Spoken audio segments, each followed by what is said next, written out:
Un saludo a todos los seguidores de Sana en Español en el mundo. La Feria Internacional de Flores en Damasco atrae a muchos visitantes que, además de conocer los varios tipos de flores y plantas, pueden también disfrutar de las actividades culturales, artísticas y recreativas. Y nosotros ahora vamos a conocer este evento.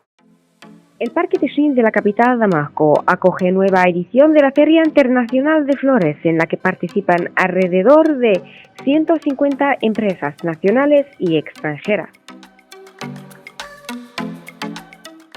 Los productos exhiben muestras de plantas florales, aromáticas, medicinales y ornamentales, además de productos e insumos extraídos de las plantas y las flores como perfumes y miel.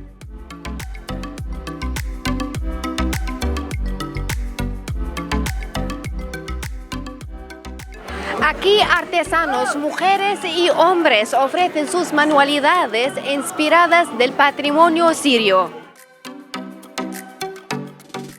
En la feria, los artesanos y artistas sirios disponen de un espacio para exhibir sus creaciones artesanales y manuales.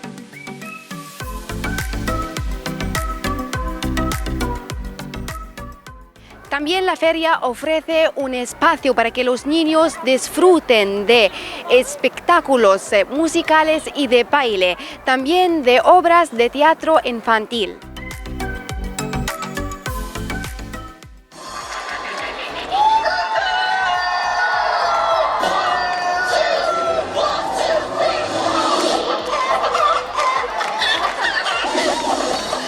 La alegría y la paz que merece el pueblo sirio se siente en cada rincón de esta feria. Espero que les haya agradado nuestro reportaje de hoy. Hasta la próxima y chao.